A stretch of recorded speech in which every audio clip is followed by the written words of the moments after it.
Op-ed in the WAPO, and the headline is Trump needs Haley voters to win back the White House. And what you make the case that he's got a lot of great supporters who are 100% behind him, but he can't win with just them. He needs to get the independents and the Republicans who voted for her during the primary. We see in the in these states a third of the vote in Virginia. 43% of the vote in Massachusetts going to Nikki Haley, a quarter of the vote in North Carolina. Maine has now dropped down to about a quarter of the vote, but it was 31% for Nikki Haley. Vermont, 48%. There's still some work to be done to unify the Republican Party, and that's going to depend a lot on his tone tonight and whether or not he stops doing things like calling her bird brain and threatening that if you give money to her campaign, you're going to be permanently banned. Oh, that's gonna hurt! When the whiteboard comes out, you know there's business to be had, and on Fox News of all places. In the wake of Super Tuesday, there were those who celebrated Trump's anything but impressive victory a little too hard. You to go talk about Jewish space lasers, and really, why don't you off? How about that? Thanks. But remember, guys, Marge is a Christian. To those who were a little more on the skeptical side, expectedly those on CNN and MSNBC who stuck to their strategy of cutting away from the endless lies and disinformation. Honestly, stunning that he's saying these things and people are hearing it. Let's just go through it, right? That we have the most devastating economy. Are you kidding me? We have had the best economic recovery of any country in the developed world. He's telling an audience right there, oh my goodness, the paltry oil production. We're producing more oil today than we ever have in the history of our country. Think about the American Rescue Plan, the infrastructure plan. We have created more jobs, 3.2 million more jobs than we had pre-pandemic. The problem that we do have is inflation. And so what Donald Trump does is prey upon the fact that people don't necessarily feel good. But I tell you, I wasn't expecting this on Fox News, as guest Karl Rove trotted out the trusty whiteboard to try and convey in the most layman of layman terms that Trump is actually in more trouble than he thinks he is. We see in the in these states a third of the vote in Virginia. 43% of the vote in Massachusetts going to Nikki Haley, a quarter of the vote in North Carolina. Maine has now dropped down to about a quarter of the vote, but it was 31% for Nikki Haley. Vermont, 48%. There's still some work to be done to unify the Republican Party, and that's going to depend a lot on his tone tonight and whether or not he stops doing things like calling her bird brain and threatening that if you give money to her campaign, you're going to be permanently banned. Well, first of all, stop the bad language, because you're right. Ron DeSantis offered him his endorsement. President Trump had kind words to say for him. Then there was a leaked report of supposedly DeSantis off the record saying things in a private meeting that were disparaging of the former president. And the president's co-campaign manager, a terrific guy, a personal friend of mine, went out and said, all we're going to remember about Governor DeSantis is chicken fingers and pudding lips. And that's just not the way to go about doing it. J.D. Vance, one of the former president's big surrogates, put out a statement saying, if you are not being supportive of Trump and his and the candidates he endorses, don't bother showing up on my doorstep and asking me to help you on legislation. I have a long memory. Well, that's the kind of thuggish thing that most politicians, even if they believe in keeping enemies lists, they don't go out and say it in a tweet. And yet that was one of the president's the former president's strong supporters, the junior senator from Ohio.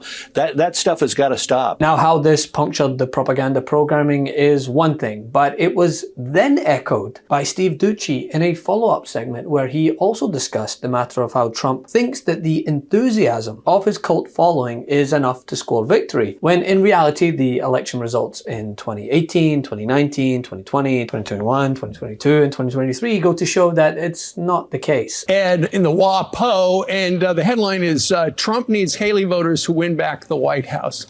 And what you make the case that he's got a lot of great supporters who are 100% behind him, but he can't win with just them. He needs to get the independents and the Republicans who voted for her during the primary. Yeah, no, 100%. Hey, Nikki Haley is out of the race, but her voters will probably decide the 2024 election. They are the swing voters of 2024. They're a mix of non-MAGA Republicans, mostly, with some independents and Democrats mixed in, and they're going to decide this race. I went back and looked at all the races so far, and she won exactly 2,873,491 votes. The 2020 election was decided by 42,918 votes in 3 states. So Trump can't afford to leave any votes on the table. And those voters are going to be the most coveted voters in this election because they're the swing voters who will decide the race. And in your op-ed, you're right. Many Republicans look at this and say, there's no way Joe Biden can win. Yes, he can. And if you don't believe it, I've got 3 words for you. Senator John Fetterman. Yeah, I mean, voters in Pennsylvania have shown that if they don't like the alternative, they'll vote for a guy who just had a stroke. I mean, you look at you guys were talking about the debates and whether Joe Biden's going to avoid debates. Remember John Fetterman's debate? And they voted for him. They put him in office. Did, indeed. If they don't like the alternative. So Trump really has to appeal to those swing voters and make an effort to win them over and convince the non-MAGA voters. Our Fox News voter analysis says about 2/3 of the Republican electorate is MAGA. 1/3 is not. He needs those non-MAGA voters, and he needs to convince them to come to his camp and unite the Republican Party. Well, tonight during the State of the Union, he will be live truthing over on Truth Social. Let's see how that goes. Mark, thank you very much for getting up early on this Thursday. My pleasure. Thanks for having me. I mean, you'd think that when Fox airs segment after segment on how this insatiable need to rehash already debunked conspiracy theories is only alienating swaths of Republican voters, it would have them take pause, Maybe members of the Trump campaign would encourage him to reconsider. But that would mean going against the narcissist in chief's orders, and that's not an option, is it? Anything but Trump. That was your priority. That's my priority. Is that the biggest reason you supported Nikki Haley? Yeah, I'd say. Because of Donald Trump? Yes. Yeah. I would vote for Joe Biden over Donald Trump in a heartbeat. Republican. I am. What do you do in that event if he is the nominee and it's he and Joe Biden? What do you do? I vote for Joe Biden. Hi, Nikki Haley. I think Donald Trump is a threat to the well-being of our country. She drops out. Would you be disappointed if she endorsed Trump? She does. I'll vote Democrat. That's all there is to it. It's important to me to keep Trump out of office again. Project 2025, I've read it. I've studied it. It's scary. It's frightening. I've lived in a constitutional democracy all my life. I want to remain that way, and I want my grandchildren to grow up in one, not a dictatorship. And I'm curious, over the last 2 elections, have you voted Trump in the past? Was it something where you voted for him, you trusted him, and you were disappointed? Yes, I voted for him in 2016. I am a registered Republican, and I regretted that vote almost immediately. I mean, just listen to the verbal gymnastics from Trump's press secretary here as Fox Business host Stuart Varney posed a question regarding Trump's demeaning language and how that could also alienate voters. Okay, Karen, I've got a complaint. I know the campaign wants to win over Nikki Haley's voters, but I don't think you do that with name calling. For example, I take issue with Trump's new nickname for California governor, calling him New Scum. I don't think that's a good idea. I object to that kind of language. How about you? Well, I think that what Governor Gavin Newsom has done to the once great state of California is terrible. You see real scum, real homeless people all over the streets. Excuse me, are you okay? Are you saying it's okay to bring that kind of language to a presidential campaign? New scum? That's okay? I think the real problem here, Stu, is the policies of the deranged Democrats from Gavin Newsom to Joe Biden that have destroyed American communities across this country. You don't agree with me, but I think your campaign has a problem with language like that.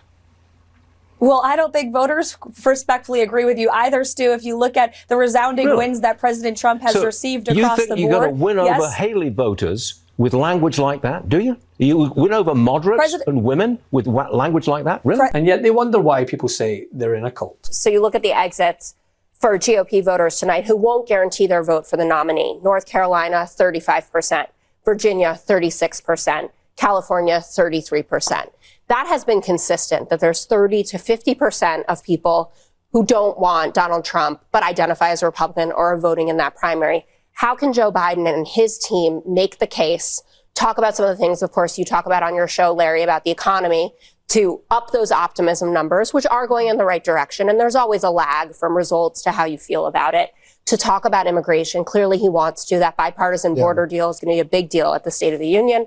And other non-traditional democratic issues. But I think coming home. Love this video? Make sure you stay up to date on the latest breaking news and all things Midas by signing up to the MeidasTouch newsletter at MeidasTouch.com/newsletter.